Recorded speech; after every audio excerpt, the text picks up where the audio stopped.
Ya lo sabe, la invitación está hecha. Este domingo 6 de septiembre a partir de las 20 horas es la primera gran encuesta de intención de voto de Bolivisión. Y a propósito de este tema, y hacemos un análisis del contexto político, estamos con dos invitados, porque vamos a hablar acerca de la fecha de las elecciones, vamos a hablar de lo que pasa previo a estos comicios, y voy a saludar a mis invitados. Está con nosotros Claudia Bravo, asambleísta departamental y también vocera de Juntos, y estamos con el señor Sebastián Michel, analista del Movimiento al Socialismo. ¿Cómo está? Muy buenos días. Bienvenidos. Buen día, Vania. Buen día. Un gusto. Vania, buenos días. Un saludo a ti y a toda la audiencia de Bolivisión. Bienvenidos a ambos. Quiero empezar, por favor, pidiéndoles que sean breves en sus respuestas para que podamos abordar más temas. ¿De acuerdo? Muy bien, comencemos entonces. A ver, el Tribunal Supremo Electoral ha señalado de que la fecha de elecciones ya está definida. Ya no tendría que existir debate con relación a este tema. ¿Qué dice el Movimiento al Socialismo con respecto a ello? Por favor, señor Michel. Muchas veces ha estado clara la fecha, nosotros estamos convencidos de que el 18 va a ser, pero la intencionalidad de bajar la fecha ha sido permanente. La fecha debió ser 90 días después de que asumen de manera inconstitucional el gobierno Yanine Áñez, y eso será febrero. Lo han logrado postergar hasta mayo. En mayo han dicho que la punta de la curva de la pandemia iba a ser en esa fecha, la han llevado hasta agosto.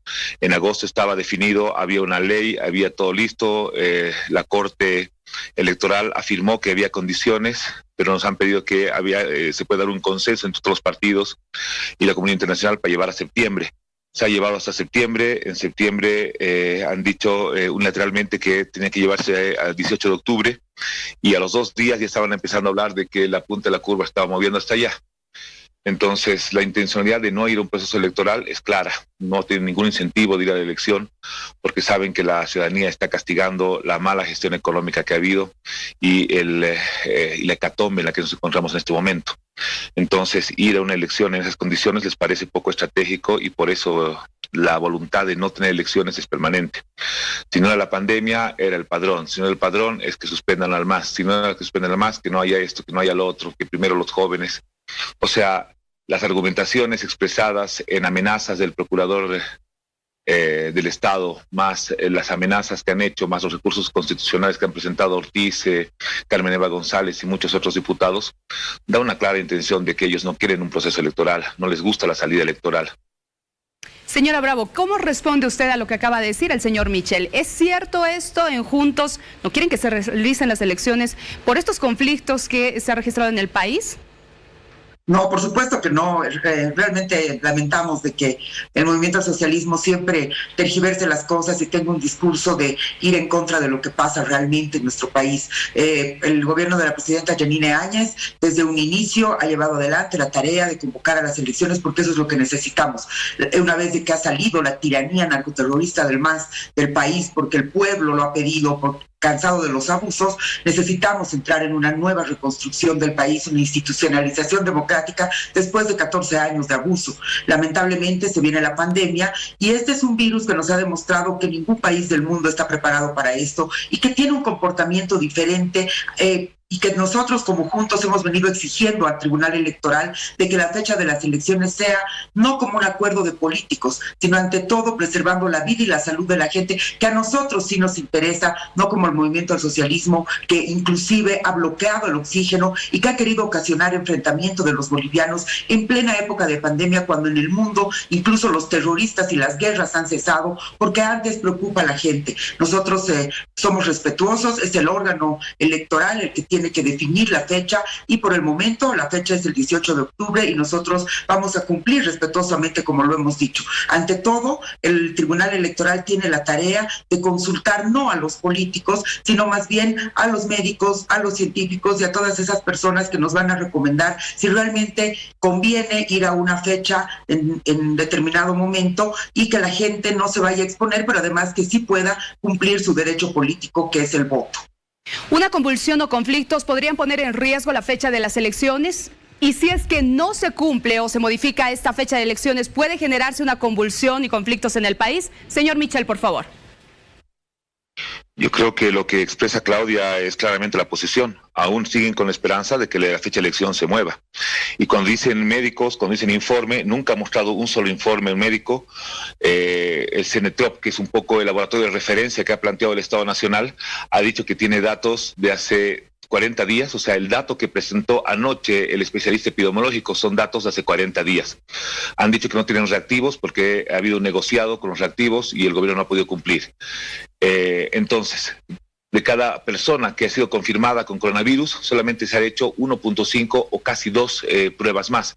Eso significa que no hay un trabajo efectivo de rastrillaje para saber, para tener un dato, y cualquier dato estadístico es totalmente tergiversado. Ese es el primer elemento. El segundo elemento tiene que ver con que lo que plantea Juntos es que el famoso comité científico sea el que defina, pero nos olvidamos de quién es el que preside el comité científico. El yerno de la presidenta, Mohamed Mostajo, el mismo autor de todos los negociados de los respiradores que han dejado al país sin respiradores, sabiendo que cuando te pones en un estado crítico en coronavirus, lo único que te salva es eso. Hasta el día de hoy, respiradores que no sirven, más parecen ventiladores para combatir el calor que para respirar, y en esa circunstancia estamos. Entonces nos quieren llevar a que esa misma gente nos plantee cuándo debe ser la fecha de una elección, cuando ya hay la certeza, cuando ya se ha dicho que un día más que pase de este año, la comunidad internacional ya después de los conflictos lo ha admitido, ningún acto de Yanine Áñez tiene validez. Para nosotros no tiene validez desde el año pasado, pero la comunidad internacional ya ha decidido que este año es el límite de lo aceptable, de lo tolerable, de que una mujer que nos ha llevado al peor momento económico nos esté queriendo alargar el mandato. La gente está desesperada. 1 de cada 3 bolivianos hoy día tienen que reducir la ingesta alimenticia. 6 de cada 10 bolivianos está dedicado a la actividad informal. Del 9% de desempleo hemos pasado al 37% de desempleo. Las cifras en este momento son alarmantes. Nunca Bolivia ha habido una crisis de esta magnitud. Han demostrado que no tienen la capacidad, han tenido la oportunidad de hacerlo bien y han demostrado que no tienen la capacidad para conducir, para gobernar un país. Sobre todo no pueden resolver la crisis económica, no pueden generar empleo. Y eso es catastrófico. Necesitamos a alguien que sepa gobernar, que sepa dirigir el país para que esta crisis deje de afectar a todos los bolivianos. Señora Bravo, ¿cómo responde? No, la verdad es que nosotros lamentamos, por supuesto que queremos ir a elecciones, por supuesto que nosotros hemos venido luchando durante 14 años para que exista democracia, para que deje de haber enfrentamiento entre bolivianos con estos discursos mentirosos. Por favor, el movimiento al socialismo en la mejor época de bonanza de nuestro país ha dejado de invertir en salud cuando lo hemos venido exigiendo. Hasta el día de hoy la Asamblea Plurinacional dirigida por el masismo no libera recursos de créditos internacionales para que se puedan utilizar para combatir la pandemia y para la crisis económica que no solamente en Bolivia está en este momento, sino en todo el mundo, y también para atender la salud de la gente. Hasta el día de hoy no se aprueba el 10% para salud, pero hemos venido también exigiendo durante muchísimos años, no solamente desde el ámbito político, sino también la propia población. Nos han dejado un sistema de salud totalmente precario, y es en estas condiciones donde Yanine Áñez, quien ha sido la mujer que valientemente y con coraje ha asumido un cargo que dejó acéfalo el masismo porque se tuvo que escapar en lugar de quedarse en el país, a rendir cuentas al pueblo por el peor fraude al que nos han llevado en la historia de Bolivia, pero además delitos de lesa humanidad. Por favor, estamos hablando de gente que el día de hoy, no sé con qué cara nos dicen y nos hablan de corrupción cuando ellos han desfalcado el país. Recordemos el Fondo Indígena, el caso Zapata y tantos otros casos. Tenemos a un expresidente y a un ex vicepresidente que están viviendo con lujos en la Argentina con el dinero de los bolivianos. Entonces, esa es la realidad. Nosotros necesitamos entrar a un proceso electoral, y lo que hemos dicho, no va a ser quien decida la gente, la política, sino va a tener que ser el Tribunal Electoral, porque somos respetuosos de las leyes, algo a lo que el movimiento al socialismo no nos ha tenido acostumbrados durante 14 años. Ellos siempre han querido beneficiarse, se han inmiscuido en todos los poderes del Estado, pero nosotros sí creemos en la independencia de poderes y lo estamos demostrando durante este tiempo, y la presidenta Yanine Áñez ha llevado adelante la tarea en plena pandemia, en una crisis económica mundial, y aún así se ha atendido a los bolivianos con bonos y haciendo acuerdos inclusive con la comunidad internacional para que podamos recibir donaciones. Y eso es lo que ahora el pueblo boliviano está viendo. No queremos enfrentamientos en las calles, pero sí, efectivamente, el movimiento al socialismo nos está demostrando de que ellos no les ha interesado la salud y no les interesa la vida porque exponen incluso a sus propias bases para que vayan a las calles en plena pandemia a ocasionar enfrentamiento entre los bolivianos, lo cual ya no vamos a permitir.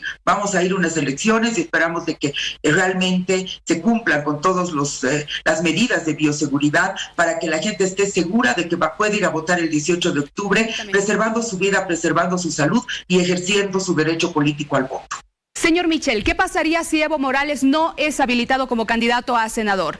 ¿Cuál sería la respuesta del movimiento al socialismo, la reacción? Nada. Si la Sala Constitucional dice que no corresponde la queja y no puede ser habilitado, se va a habilitar a otra persona en su reemplazo. Es lo que hace todo partido político. Señora Bravo, ¿qué pasaría si Evo Morales es habilitado como candidato a senador? Estamos muy preocupados por esto porque sería terrible de que se habilite a una persona que ni siquiera cumple formalmente con los requisitos. Nosotros, quienes vamos a ser candidatos, presentamos una declaración jurada exigida por el órgano electoral, donde declaramos que residimos en el país y en el departamento por el cual nos postulamos por más de 2 años, que es lo que manda el artículo 149 de nuestra Constitución Política del Estado. El señor Evo Morales ha huido del país en noviembre, no vive acá. Sería realmente lamentable de que estos jueces, que siempre han estado al servicio del movimiento al socialismo, dé esta señal de incumplimiento a las normas. Y nosotros no vamos a permitir, pero además, que vuelva una persona que está hoy acusada de pedofilia y pederastia, que son delitos a nivel internacional repudiados, pero además que deben tener una sanción. Queremos que vuelva el señor Morales, pero que vuelva a rendir las cuentas en la justicia al pueblo boliviano por el fraude y por estos delitos de lesa humanidad. Sería terrible tener un senador y que esté sentado supuestamente defendiendo las leyes y luchando contra la violencia cuando él mismo ha sido actor de delitos contra mujeres, contra jóvenes, contra adolescentes, y que lamentamos de que el movimiento al socialismo y todos quienes han callado ante estos hechos sean cómplices y encubridores de una figura como tal. Y los jueces tienen en este momento la tarea fundamental de respetar las normas de nuestro país y, por supuesto, inhabilitar. Además, ya hay una resolución del Tribunal Electoral, que es el órgano competente llamado por ley, que establece de que efectivamente no cumple con los requisitos el señor Morales para poder ser habilitado como candidato a senador, en este caso de Cochabamba. Para que sigamos avanzando, por favor. Suma más voces que piden la anulación de la personería jurídica del movimiento al socialismo, pero también suma más voces quienes piden de que Yanine Áñez decline a su candidatura. ¿Qué opina usted, por favor? ¿Qué dicen desde el MAS? ¿Todavía está en riesgo de que puedan perder la personería jurídica o no? Todo está en riesgo. La intencionalidad de ir al conflicto, la intencionalidad de que no hayan elecciones, la intencionalidad de prorrogarse como si fueran un gran gobierno, es permanente. Yo quiero tocar 3 temas. 1, si todo lo que dice Claudia fuera verdad y la gente de Bolivia pensara que es verdad, yo estaría feliz si fuera un candidato opositor, que hay un candidato así, nadie votaría por nosotros. Entonces, si es verdad lo que ella dice, y si la gente piensa que lo que ella dice es verdad, entonces estaríamos pues en una derrota segura. Entonces ella no tendría por qué preocuparse, más bien debía estar feliz, esperando en silencio, alentando que esto ocurra. Ahora, si es todo lo contrario, bueno, ya verán ellos. El primer elemento. El segundo elemento, sobre la necesidad de que se bajen. Yo creo que está claro. O sea, en la oposición, yo creo que hay 3 candidaturas que deben bajarse. La de Camacho, la de Tuto y la de Yanine, es claro. O sea, cualquier persona con un mínimo de sentido común se da cuenta que esas candidaturas no tienen ningún futuro. Yo creo que por ahí es más que evidente. Y el tercer elemento, no creo que esté en riesgo la personería, la sigla, ni la elección, pero la desesperación en el oficialismo es de tal magnitud porque saben que no van a ser favorecidos, saben que van a ser castigados, saben que la gente condena la masacre de 40 personas, la forma criminal en que se ha procedido el golpe, y ayer incluso la transnacional de Facebook ha sancionado al gobierno porque han metido 60,000 cuentas falsas para llegar mensajes de odio, para hacer creer que hay una tendencia nacional que odia a alguien, que quiere a alguien, que la admira a ella, cuando en la realidad el tema es catastrófico. Todos estos debates de que si Evo va o no va, de que si el juez hace o no hace, de que si no sé qué, de narcoterrorista, castrochavista, pedófilo, no sé qué cosas y que se inventan ahí y todo el mundo siguiendo la línea de Murillo, que tiene severas limitaciones para leer la realidad del país, solamente tiene un objetivo: no discutir lo que está importando a la gente. ¿Usted, Vania, cree que en verdad en la mesa familiar, la mesa de todos los bolivianos en la noche, está pendiente de que si el juez dice, no dice aquí, no sé qué, que si Mohamed Mostajo va a permitir o no va a permitir la elección, de que si va a dar un consejo, no sé qué? No. La gente está preocupada porque los papás no tienen trabajo, porque los ahorros se están acabando, porque no hay circulante, porque no hay producción, porque el consumo y la producción no se están encontrando, porque la crisis está catastrófica, porque 1 de cada 3 bolivianos ha bajado la ingesta de comida y está pasando hambre, porque un padre se desespera y está lleno de ira porque su hijo no tiene que comer y los siguientes 3 días no podrá hacerlo. Estos factores son los que están importando a la gente, que su hijo no está pasando clases, no recibe el bono Juancito Pinto, no tiene desayuno escolar, que el Ministerio de Educación opta por la vía más fácil y más tonta. Todos esos problemas son los que en el día a día le están importando a los bolivianos. Nosotros vamos a ir con ese debate, no con el debate simplón y facilón que pretende distraer la atención de la grave crisis económica que vive el país. Han tenido una oportunidad de hacerlo bien y han demostrado que han fracasado. Mesa del 2003 al 2005 ha fracasado, Yanine ahora ha fracasado. No sé qué más están esperando para darse cuenta de eso. Bien, permítame, ¿cómo responde, señora Bravo?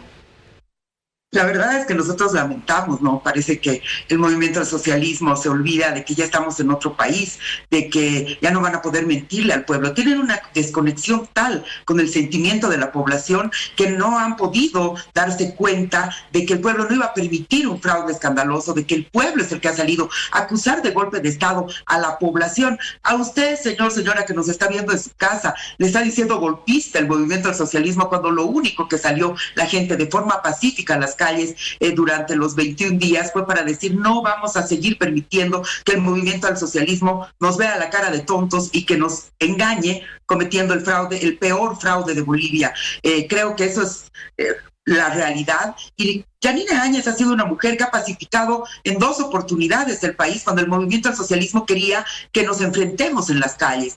Hemos recordado la pacificación de noviembre y ahora último, cuando en plena pandemia salen las hordas masistas, las mismas que quisieron dinamitar Sencata, poniendo en riesgo a la población de todo el Alto, y que también intentaron en la pandemia de que se responda con violencia a los movimientos violentos que ellos sacaron a las calles. Ya le digo, poniendo en riesgo incluso a la gente que estaba en las movilizaciones, militantes del MAS, que estaban exponiéndose al propio contagio del COVID y querían ocasionar enfrentamientos. No se lo ha hecho así, se ha resuelto de una forma pacífica, como es el carácter que tiene la presidenta Yanine Áñez, que nos ha demostrado que en plena pandemia está asumiendo, que se han entregado los bonos, que se ha favorecido a muchísimos bolivianos, aún en una época de no bonanza, lo que el MAS no hizo. El MAS sí benefició a gente con los recursos de la bonanza de 14 años, pero fue a su gente, y fue una cúpula de poder muy chiquita, a una cúpula de poder que durante todos estos años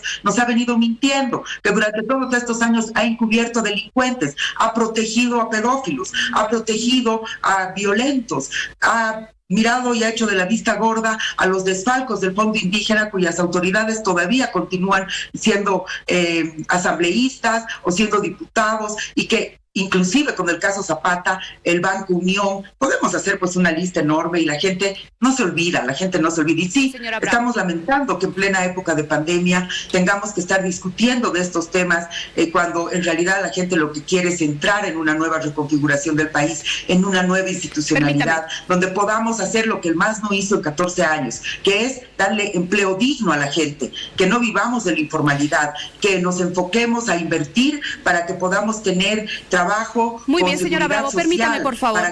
Sí, permítame, por favor, para cerrar. Les voy a dar 30 segundos, por favor. Vamos a invertir los roles. Si usted, señor Michel, sería asesor de Juntos, ¿qué le recomendaría a la señora Yanine Áñez? 30 segundos. 1, que se baje.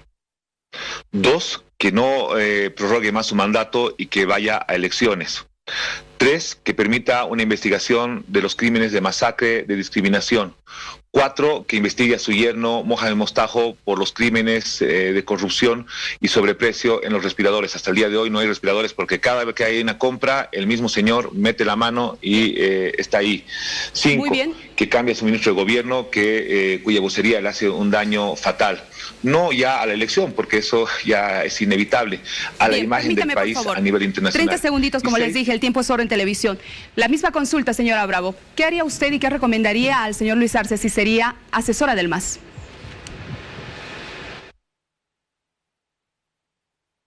Le reitero, por favor, ¿qué haría usted y cómo además le asesoraría al señor Luis Arce en caso de que usted sería asesora de esta fuerza política? Señora Bravo. Bueno, primero que el señor Luis Arce tiene muchísimo que responder de cuando en la época de bonanza él también fue parte de este gobierno que no invirtió adecuadamente nuestros recursos para que el día de hoy tengamos un mejor sistema de salud. Recordemos el caso de las alfombras del ministro Arce, y también le recomendaría de que deje de encubrir un pedófilo, de que deje de encubrir un pederasta. Que sí, que vuelva Evo Morales para responder ante estos crímenes. También le recomendaría de que dejen de cometer enfrentamientos entre bolivianos, que dejen estos discursos que son mentirosos, que respondan por todos los casos de corrupción, por todos los casos de delitos que se ha cometido durante el masismo, que no encubra al presidente de las 6 federaciones de narcotraficantes del Chapare, porque esa coca no va al mercado legal. Muy bien, les agradezco. Muy bien, les agradezco a ambos. Como les decía, el tiempo realmente es muy corto en televisión. Gracias al señor Sebastián Michel, analista del Movimiento al Socialismo, y a la asambleísta departamental Claudia Bravo y vocera de Juntos. Que les vaya muy bien. Gracias. Gracias.